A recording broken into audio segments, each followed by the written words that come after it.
Student, this is mathematics tutorial. Here are one question from factorization. आपके पास एक question given है, आपको क्या करना है, इसका फैक्टराइजेशन करना है।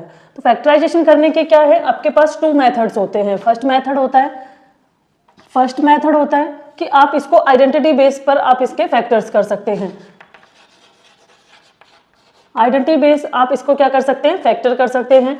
या इसका सेकंड मेथड जो होता है, इसका सम प्रोडक्ट मेथड होता है।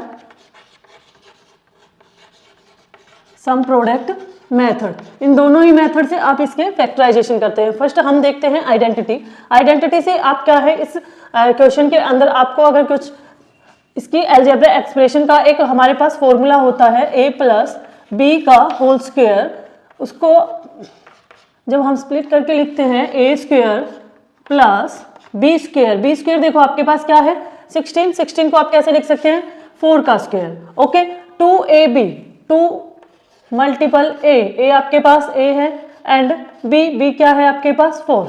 ओके, तो ये एक आपका आइडेंटिटी मेथड से आप इसके फैक्टर्स कर सकते हैं। ये आपका फॉर्मूला होता है a प्लस बी का होल स्क्वायर। तो आप देख पा रहे हैं कि इसका ये जो चीज है वो यहाँ पर सिमिलर है। देखो a square plus 2 multiple 4 8 a plus 4 का स्क्वायर क्या हो जाएगा 16।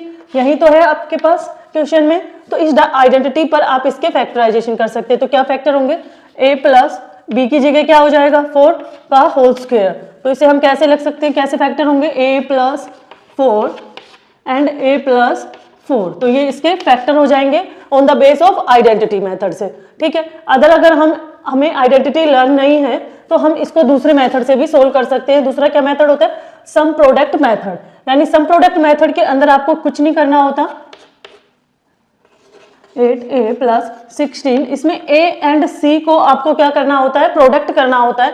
प्रोडक्ट करने पर उसके सम या सब्ट्रैक्ट करने पर आपका मिडिल नंबर्स आना चाहिए। ओके, जब a एंड c का आप प्रोडक्ट करेंगे तो आपके पास 16 ही आएगा। 16 के आपको प्रोडक्ट बनाने हैं कि आपका सम करने पर 8 आए। ओके, तो आप इसके क्या प्रोडक्ट करेंगे, 16 कैसे होगा 4 4 जा 16 यानी 4 4 4 इसके क्या हो जाएंगे, 2 फैक्टर्स हो जाएंगे। 4 4 को जब आप ऐड करेंगे तो आपके पास आएगा 8 जो कि मिडिल नंबर है। ओके, आप इसको लिख सकते हैं a square plus 4a plus 4a and 16। Okay, ये आपके इसके मिडिल टर्म के फैक्टर्स हो गए। a आपका यहाँ पर कॉमन होगा तो यहाँ पर बचेगा a प्लस 4 आपने कॉमन लिया, यहाँ पर हो गया a प्लस 4। ठीक है, तो इस तरीके से इसके जो फैक्टर होंगे a plus 4 and a plus 4। तो ये दोनों ही मेथड आपके बिल्कुल सही है। अगर आपको आइडेंटिटी लर्न है तो आप इस मेथड से कर सकते हैं। अदरवाइज अगर आपको आइडेंटिटी लर्न नहीं है तो मिडिल टर्म को आपको स्प्लिट करना होता है, तो उस बेस पे भी आप इसको कर सकते हैं। Thank you.